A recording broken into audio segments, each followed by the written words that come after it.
I'll be reading out this essay now. I find it incredibly fascinating. An Islamic reading of Kiarostami's Close-Up by Kaz Rahman. There's a quote from the film listed here first. I think of the verse in the Quran which says, "To remember God is the best consolation for a troubled heart.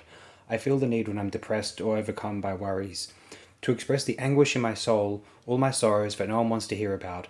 And then when I come across a good man who portrays all my sufferings in his films, it makes me want to see them over and over again. A man of the courage to portray people who plays with others' lives, the rich who are indifferent to the simple needs of the poor. That is why this book, screenplay, brought me consolation. It speaks of things I would have liked to express myself." The quotes from Abbas imposter Sabzian during his trial in Kiarostami's film Close-Up. Close-Up 1989 by the internationally renowned Iranian director Abbas Kiarostami is a seminal work that has been recognized by prominent film critics in the US and Europe as exceptional in its subject matter, characterization, and style. It is interesting to examine the varying, sometimes banal and sometimes inaccurate conclusions about the film. First is the ever-present association of politics under which most Iranian films are placed to some extent by critics in the West. It's worth mentioning this article is from 2004. As Godfrey Cheshire reports, Mr. Kiarostami's films don't so much avoid political concerns as subsume them in broader investigations, often concerning the ways obsession, compassion, and art intertwine. Cheshire, New York Times. Second is the label Iranian neorealism to describe Close-Up and other Iranian films, and Iranian New Wave to describe its auteurs. Mr. Cheshire goes so far as to sketch out an analogy of Francois Truffaut and Jean-Luc Godard as easier to understand celebrity replacements for Makhmalbaf and Kiarostami for readers pruned on 60s European avant-garde films. Paris 1963. One day on a bus, a woman strikes up a conversation with a young man asking about the book he is reading. The young man shyly reveals that he is, in fact, the book's author, the noted filmmaker Francois Truffaut. One conversational thing leads to another, and soon enough the man has been welcomed into the woman's upper-middle-class household and a family that reveres the cinema. The self-described Truffaut embraces that reverence, promises to involve the family in the next film, and holds rehearsals. He also borrows money he does not return. Eventually the ruse fails. The young man, a poor nobody, is arrested and scheduled for trial. At this point enter the real Jean-Luc Godard, who wins permission to bring his cameras into the courtroom and even reenact certain scenes involving his docudrama The Family, the Young Man, and the Real Truffaut. Cheshire in Film Comment, April 93, page 38. A very tight summary of Close-Up, but is the analogy stretched to this extreme really necessary? American critic Jonathan Rosenbaum takes a cynical angle in discussing Close-Up and the idea of representation or misrepresentation. Beginning of one lie, Sabzian's impersonation, Kiarostami proceeded to generate several other lies, or at best half-truths, by getting all of the people to impersonate themselves. The reporter, Sabzian, and Kiarostami are playing three different versions of the same game, each capitalizing on the awe and intimidation ordinary people feel about movies. By the time the film is over, every participant has agreed to become an active part of the boondoggle. Perez, page 182. Gilberto Perez theorizes about Western ideas of realism and modernism being opposite, and how contrary to this notion, they are in fact two sides of the same coin. He deconstructs Close-Up in a sometimes interesting but often endlessly clinical way. In Kiarostami's hands, that aerosol can becomes remarkably expressive. It becomes expressive not so much within the story as in what it tells about the telling of the story, as a representation of the means of representation. Expressive in the characteristic manner of modernism, for the tale of naturalism is treated with the self-consciousness of modernism and turned into a metaphor for the means of art. Perez, page 176.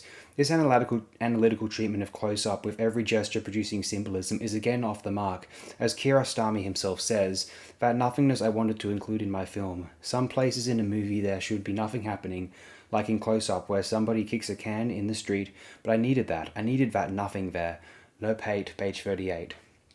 Finally, even the greatest of praise can be off the mark. The great German filmmaker Werner Herzog was often quoted as calling Close-Up the greatest documentary about filmmaking I've ever seen. Cheshire, Film Comment, July/August 96, page 42. But what if it's not a documentary about filmmaking and instead something much deeper? A work of fiction which continues the Islamic tradition of Persian and Sufi poets probing the questions of beauty, art, life, and death.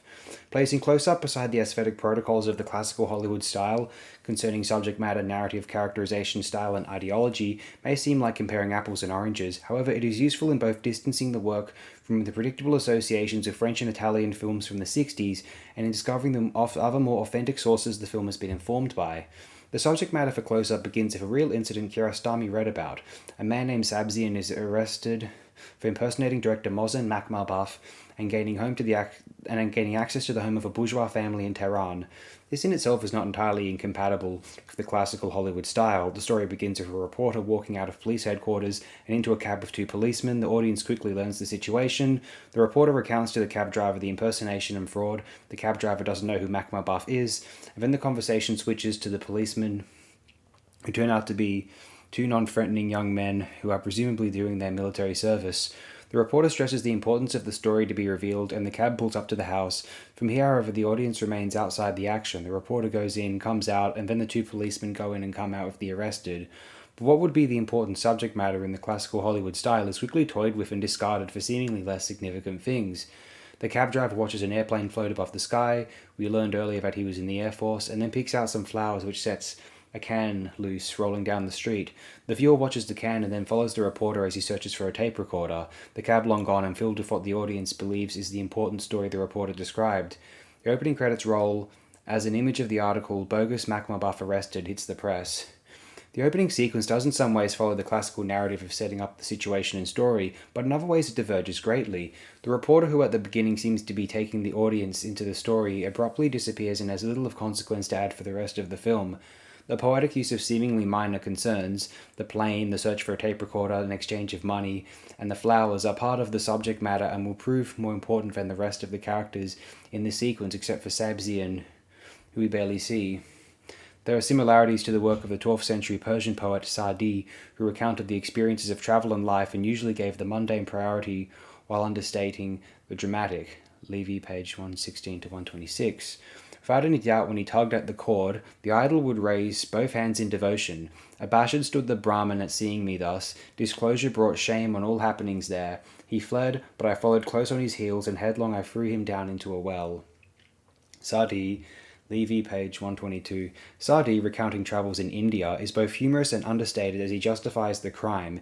It was the priest's life or his. Sa'di also gives the modern cinema-goer insight into the flirtations of documentary Kiarostami stamps on close-up. The major portion of the film is the actual trial, which immediately separates it from classical narrative film where actual footage would never embody the main portion of the film. But to call the film a documentary is incorrect. Kiarostami is interested in telling a story as well as creating a poem, and the actual trial is gritty visually and endlessly interesting orally, which gives the film a life of its own. Persian miniature paintings often documented and retold stories, events, happenings with an accompanying text, images and figures often spilling out of borders and pages in a way which is self-reflexive and simultaneously beautiful, more than just a formal device. Close-Up uses film along the same lines, the real footage and Kiarostami and his crew making themselves apparent throughout the film. Of course, a certain level of artistic sophistication is required on the part of the viewer of the miniature painting, who sees figures climbing out of a frame and onto words, and Close-Up requires the same. The narrative can be broken down into three parts like a classical film. The first part continues past the opening credits to Kiarostami and crew visiting Sabzian in prison and then going to the judge and various authorities to get permission to film the trial. The second part embodies the trial on various reenactments of the meeting on the bus and later for suspicious father and son, waiting for the police as Sabzian is offered an omelette. The structure is similar to classical film structures when shooting a trial. Flashback to how it happened, the difference being the trial is real and the actors, who are all visible as spectators at the trial, are playing themselves in these reenactments. This middle part also takes on a life of its own, and virtually everything which is said at the trial is left intact. This changes the pace of the film. The great 12th century Persian poet Farid-ud-Din Attar wrote three major mystical Matnavis, a kind of long poem often the size of a Western novel, The Conference of the Birds, The Book of Saints, and The Book of Travail. They consist of a framework poem that carries a story with anecdotes inserted at frequent intervals to illustrate points that arise. These anecdotes in themselves make a storehouse of Persian folklore, ranging from the grim to the comic, with any number of gradations in between, but all directed towards conveying a moral. Levy, page 98. The trial seems to work in much the same way. The characterization in Close-Up is markedly different from the Hollywood style where actors and actresses are big celebrities and often bring a persona to the marketing of the movie. In fact, the first remarkable and refreshing aspect to Close-Up is the dominant place directors are given as artists and celebrities in Iranian society. In contrast, the actors are all people involved in the real story that happened and play themselves. Sabzian, of course, is the star of the film, playing Abbas as well as performing like a philosophical poet at the trial. As Kiarostami notes, the reason you like this character is because he's an artist. That's why he can make up beautiful lies, and I like his lies better than the truth that the others have, because his lies reflect his inner reality better than the superficial truth that the other characters express. Lopate, page 39. Stylistically, Close-Up is just that. The trailer is essentially a close-up of Sabzian. Kiarostami explains the technical aspects of the zoom lens to Sabzian, and then the audience sees his head and members of the family such as the eldest son and the mother in the background. It is gritty and direct and sets up a contrast to the third and final part of the film. Sabzian is free and Kiarostami arranges the real Makmabaf to meet him. Sabzian had earlier played the part of Makmabaf and convinced the family of his idea for a film. Two men on a motorbike, one loses his wallet, the other lends him money and they become friends. This turns into a kind of reality when Makmabaf picks Sabzian up on his motorcycle. They stop for flowers, Makmabaf's money, and they ride back to the infamous house. Kiarostami shoots this all in long shot, and the visuals are bright and beautiful after the courtroom. The microphone on Makmabaf goes in and out. The film crew speaks out loud of the technical problems, and finally serene music, for the first time, can be heard in what is a visually stunning ending. All of these elements differ drastically from the classical narrative film where there is a mix of shots, long, medium, and close, clear audio, and usually music interspersed regularly throughout, and of course nary a trace of the crew. In terms of ideology, the film continues with the Islamic tradition of poets exploring both beauty and tougher philosophical questions about life.